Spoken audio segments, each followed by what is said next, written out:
What is up, fellow GMs? Welcome back to 7 Dooms for Sandpoint. Today we're overviewing To Raise the Devil, Chapter 6 of this adventure path.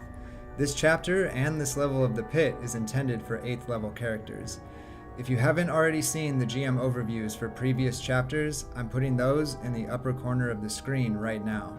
With that out of the way, let's get into it. Below Liralarue's clone works, she intended to build a sprawling temple complex devoted to the fiendish powers she drew inspiration from, specifically Abraxas as patron of forbidden magic, Haagenti as patron of invention, Mestama as patron of deception, and the Clipoth Lord Thuskchoon tied to the revelation of long-forgotten secrets.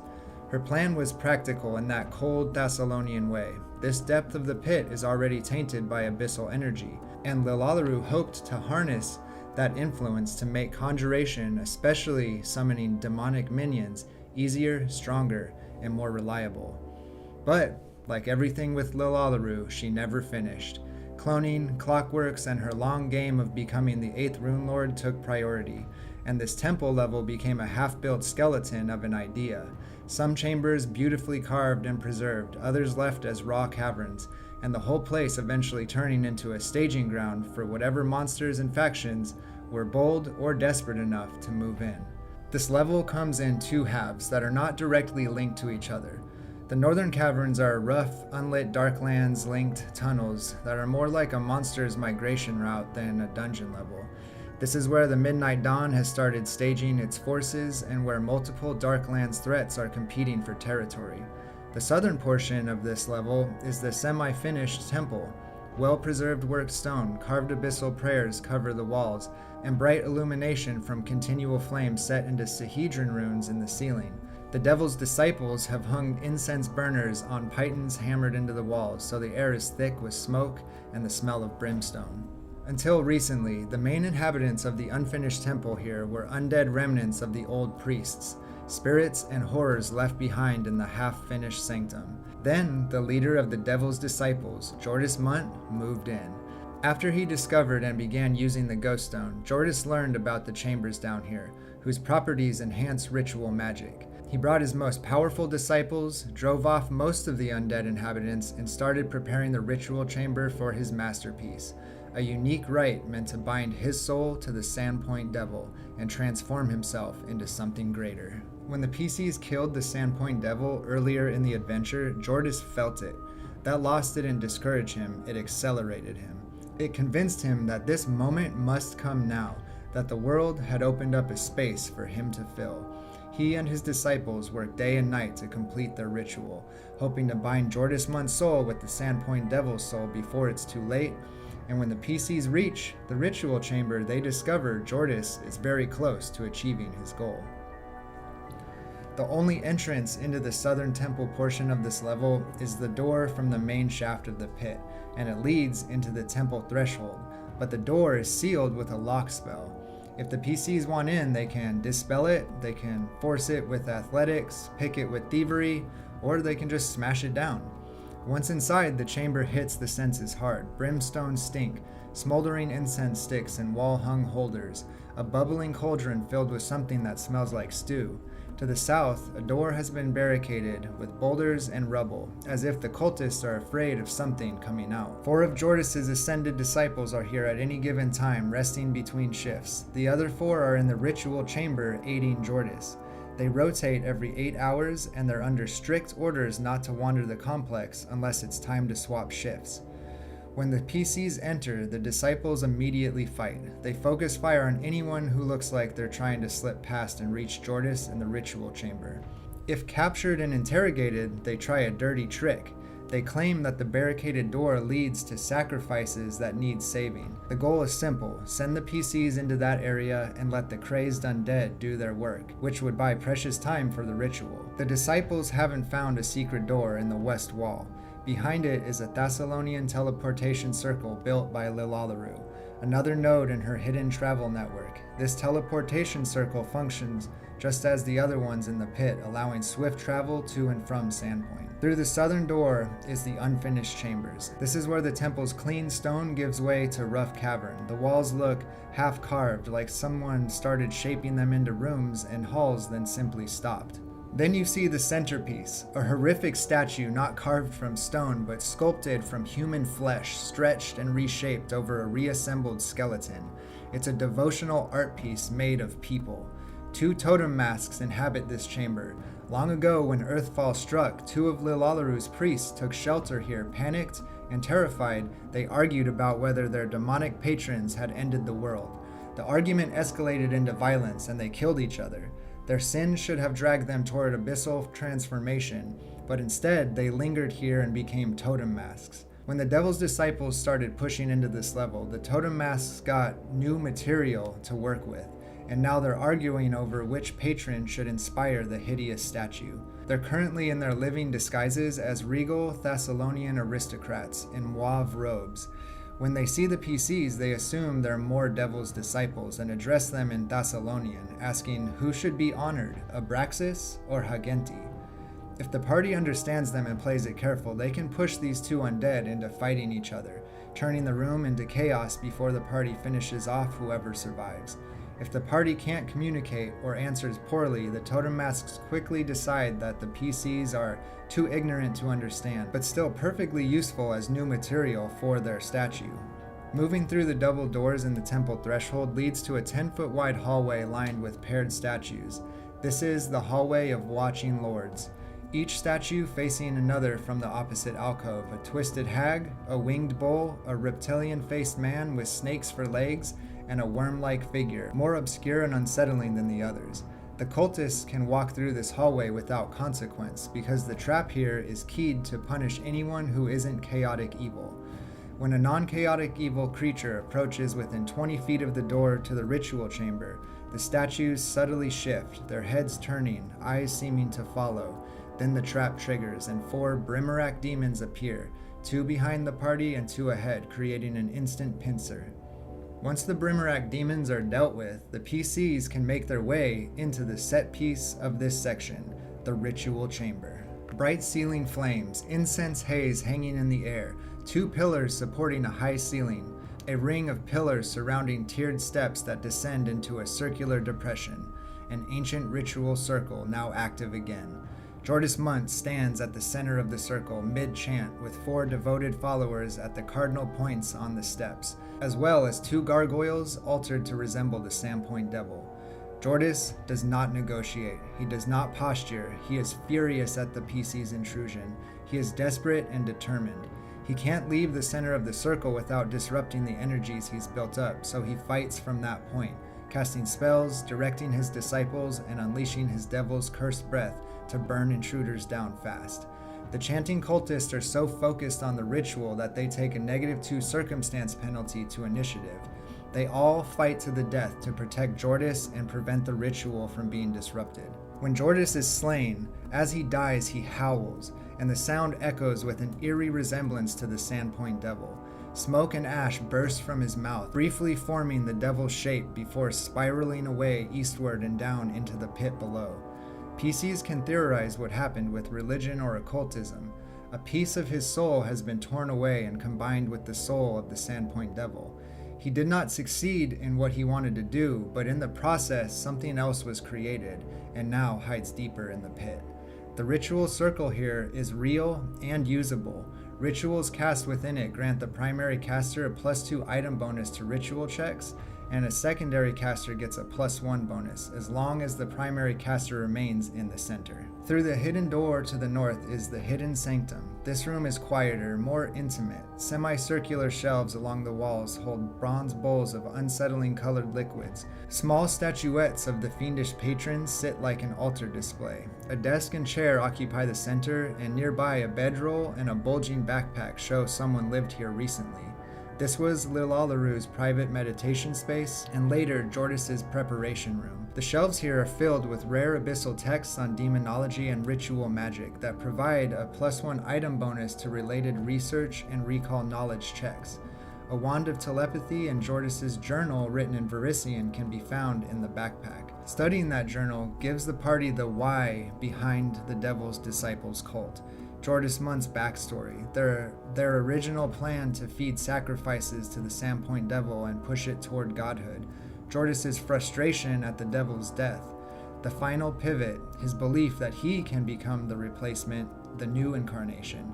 And you can also fill in or answer any lingering questions the party may have about the cult at this time.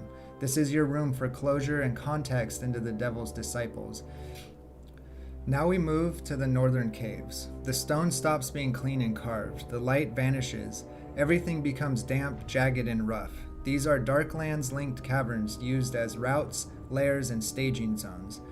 There's 5 entrances and exits into these Northern Caverns. 1 from the Dero guard post in the clone works above, 3 from the clockworks below, and another tunnel that leads far deeper and away into the uppermost level of the Darklands, Mnoghoth. The Midnight Guard Post is, at first glance, just a cavern, stalactites, stalagmites, and a passage leading back up toward the Cloneworks. But 2 rhu-chaliks, alien spies recruited into the Midnight Dawn cult, lurk near the ceiling using their permanent invisibility. Their goal is not to fight, their goal is to watch. Once they see the PCs, they quietly tail the party, following them wherever they travel, in the pit or out of the pit. Once the PCs set camp or sleep in Sandpoint, the rhu-chaliks drift into the sleeping camp and use their void transmission to send impressions of the PC's minds and capabilities to Toluachek. If spotted, they will fight, but they flee when they're weakened, only to return hours later and resume their watch. These could be run like a creeping feeling of being observed, a successful seek that catches something moving where nothing should move. If the party ignores this or does not discover the spies, Toluachek's tactics should become smarter and deadlier later when the PCs finally confront it. Moving north, the PCs will enter the Midnight Dawn encampment. This is a large cavern. The air smells like spices and cooking meat. A fire pit roasts a spider the size of a hound. Water barrels and supply crates line the northern wall, and child-sized bedrolls lie in alcoves. 2 dero magisters stationed in this encampment are actually Intellect Devourers wearing their bodies, backed by 6 dero stranglers who serve them without understanding what they truly are. At first, the magisters treat the encounter like entertainment. They immediately order their stranglers to engage the PCs while they hang back and watch, laughing and cheering as their strangler peons are slain. But if the PCs prove dangerous, and they will, the Intellect Devourers pivot to what they really want, to capture the PCs so they can upgrade into better bodies. One of the Intellect Devourers has and uses a Rod of Wonder, because of course it does. When the Magisters' bodies are slain and the PCs believe the enemy is dead, a round later the Intellect Devourer bursts out of the slain body's skull and keeps fighting. Any surviving Dero stranglers scream in panic and flee up to the clone works once they realize what they've been serving. The Intellect Devourers fight to the death, arrogant to the end. There is a stone wall that blocks access to the cavern beyond. It is a wall of stone that was placed over the door here by Toluachek to prevent enemies from the Darklands from having easy access to this encampment. It must be smashed apart if the PCs want to move beyond it into the area beyond. The stairs to the south lead down to Liralarue's clockworks, the 5th level of the pit. If the PCs discover the doors behind the wall of stone, they lead to the web-choked cavern. This room is vertical and dangerous. The majority of the room drops into a 40-foot stalagmite-filled spike pit. There are 2 thick web bridges connecting the ledges on either side of the cavern. A 3rd bridge leads down to the bottom of the cavern, and a silken sphere like a spider's palace on the central southern ledge. Ziondriel lives here, in the massive silken sphere.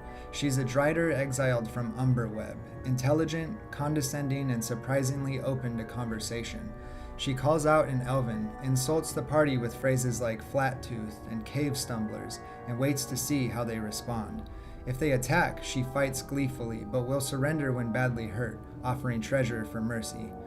If they talk, she tries to recruit them to solve her problem. The tunnel to the Darklands north of here is blocked by a Sugathi and its worms, and she wants it dead, but is afraid of facing it alone again.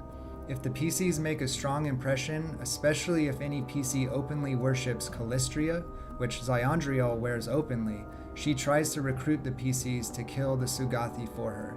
If she can become friendly or even helpful, she will join them for the fight. If the PCs help Ziondriel and kill the Sugathi, Ziondriel offers more intelligence that she has gathered in this area.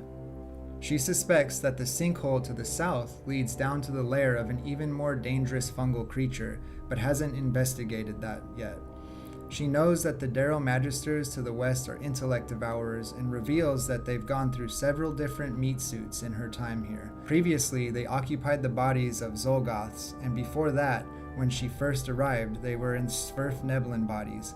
She knows their leader is a more powerful human whom she suspects is also an intellect devourer. She's heard the others call this one by the name of rhu-chalik. When she describes this human, the description matches that of Caleb Valdemar. She hasn't seen him in the past few weeks, though, and muses perhaps that he may have found a new meat suit by now. She also overheard the intellect devourers speaking about a milk farm somewhere deeper in the pit, but she isn't sure what that could be referring to. And she can confirm to the PCs that the tunnel all the way to the north leads into the Darklands and doesn't have any other connections with the pit. She also spotted a tiny secret door on a ledge in the tunnel to the north, though it is too small for her to use. If the PCs go to investigate the sinkhole Ziondriel spoke of, they will find themselves in a fungus-choked cavern, thick pale growths obscuring sight, difficult footing everywhere. A cultivated Dracothix floats here, a fungal guardian grown to protect the domain below. It attacks anything that comes within reach, fights to the death, but does not pursue. And then there's the hazard, a thin sheet of fungus covering the sinkhole at the back of the room, dropping 30 feet down into a fungus-covered chamber below filled with elite mycelioids and a surprise best left for the next chapter. If someone steps on it, they plunge, taking falling damage and then getting punished again by the stalagmites below. This room can break your party's formation and change the entire flow of the delve in one bad step, possibly splitting the party. There's good treasure here for those who search. Serpent folk remains with bracers of armor 1 and a greater ring of fire resistance. Moving to the north of the web-choked cavern, the PCs enter a downward sloping tunnel. The ceiling rises higher and higher until it opens into a slime-caked chamber where the Sugathi and its worms live. 20 feet up in the tunnel, there's a narrow ledge that juts out from the wall. A careful search up there reveals a tiny secret door, 2 feet by 2 feet. Too small for a large creature and requiring medium creatures to squeeze through. Moving past the ledge, the tunnel opens into the slime-caked chamber. From the entrance, there is a 20-foot drop into the cavern that is coated in transparent slime fungus. The air smells like burning hair. Spores float here that cause the sickened condition for anyone who breathes them long enough. And then you meet the thing that even Ziondriel doesn't want to fight. Mnoghoth, a unique Sugathi sent by Neothelid overlords to spy on rhu-chalik and raises swarms of boreworms. 2 boreworm swarms slither through the chamber, and an empress boreworm lurks among them like a living disease. Mnoghoth assumes the PCs are being warned by intellect devourers and telepathically demands that they exit the meat they ride to submit. If that doesn't happen, it pivots to capturing them as bait for other intellect devourers. Mechanically, the fight's nightmare engine is Mnoghoth's mind fog aura, causing the confused condition, and then its ability to choose who the confused creatures attack. Combine that with Mnoghoth's mind-altering occult innate spells, spores that sicken PCs, and swarms of boreworms that just want to dissolve anything that isn't the Sugathi, and the result is messy, lethal chaos. This is a severe 8 encounter, and it can feel worse if the PCs are not prepared. The northern tunnel here slopes down toward Narvoth and away from the adventure. If your PCs try to go that way, make it clear after a mile that this route isn't coming back to the pit. Then either let them commit to the Darklands side adventure or end it with a cave-in if you need to keep the campaign's momentum. Moving back and squeezing through the small secret door on the ledge leads to a 30-foot diameter cavern with a domed ceiling. A large pit drops 20 feet into a still, small, dark pond, and on a ledge across the pond sits a stone sarcophagus carved with coiling worms, meant to bind and dishonor whoever is sealed inside. Upon approaching it, the PCs hear a strange sound, like surging, rustling waves over gravel, but muffled. The sarcophagus radiates necromancy and is enchanted to keep its prisoner alive forever, without air, food, or water. Inside is Abraxas, once an agent of Liralarue, a specialist in negotiating with genies and trapping elementals, who grew arrogant enough to challenge Liralarue directly. She repaid him by paralyzing him and sealing him alive inside the sarcophagus, with hundreds of flesh-eating worms harvested from the abyss. Death didn't free him, it transformed him into a worm that walks. As long as the tomb stays shut, he can do nothing but seethe and slosh in confinement, slowly losing his mind across millennia. He begs for help, promises rewards, bargains in multiple languages, and he lies. His voice seems to come from the air just above the sarcophagus. If freed, he attacks immediately, convinced the PCs are Lilalarue's puppets. If the PCs do not free him, he can still serve as a fractured and unreliable source of lore, another possible route for the PCs to research the 8th Rune Lord Liralarue. The cruel treasure detailed here is Liralarue left him a powerful greater ventriloquist ring that lets him throw his voice, basically a tool designed to help him convince someone to free him. Then she hid the tomb so completely that he'd spend ages alone anyways. The stairs here lead down to the clockworks on the 5th level of the pit. So this chapter's doom is Jordus Munt. If the PCs confront Jordus and defeat him, they prevent the 4th doom. If Jordus escapes, or if the PCs fail to stop him before 9th level, he completes the ritual and becomes a new, stronger Sandpoint Devil, inheriting the original Devil's memories, including the memory of the PCs defeating it. Which means the devil doesn't just come back, it comes back with a grudge. You can run that consequence however you see fit. It could be a later ambush, a reoccurring stalker, it restarts its attacks on Sandpoint with renewed rage, or even fold it into the Red Bishop's final nightmare lineup.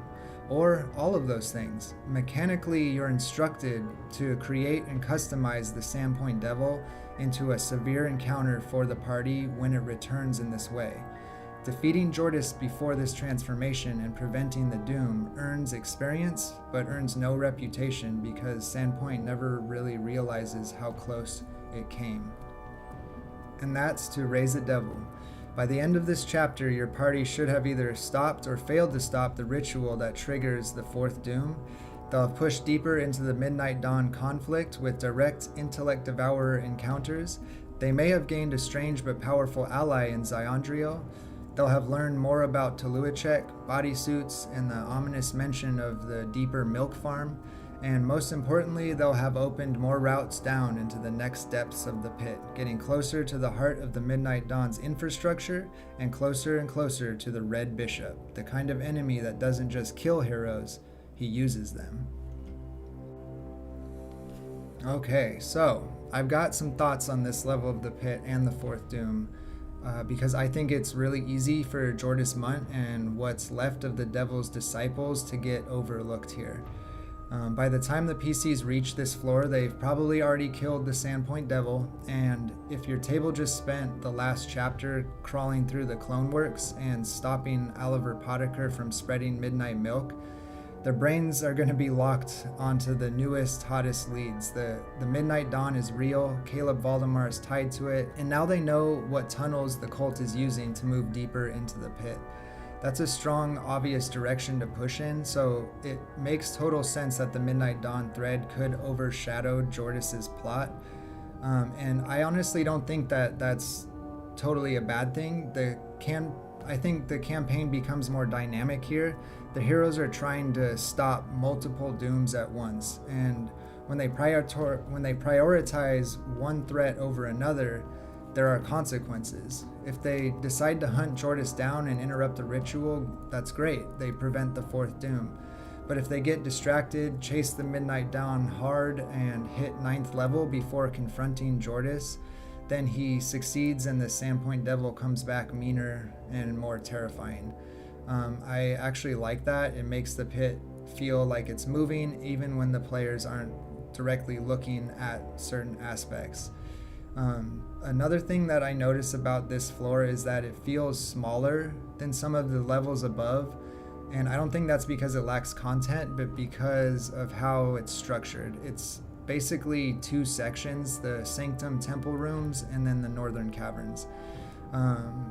You don't really get that sprawling, branching, looping maze vibe where every tunnel like connects to 3 other problems and secret doors wrap you back around. Because the Sanctum section is so tight, once the party finds it, they can end up confronting Jordus really fast. If you don't foreshadow the ritual a little, it can feel less like we tracked down a doom and stopped it, and more like we stumbled into the ritual room by accident, which isn't as climatic as some of the other dooms. So if you've been following along with my overviews, you already know that I really like the Midnight Dawn stuff, and this chapter has one of the best surprise moments for that threat, which is the Intellect Devourer bodysuit reveal. That's like the kind of thing that at least would make my players be like, what the fuck just came out of that Dero's head? It's also the first hint that this isn't just another cult. This is something like alien, something that can wear people, and if that's true, then the Midnight Dawn agents could be walking around Sandpoint and nobody would know. Most parties won't really fully connect those dots yet, because this is usually like the first time they'll see an Intellect Devourer in its true form. But if they talk to Ziondriel, that's where they can start putting like puzzle pieces together and everything starts snapping together.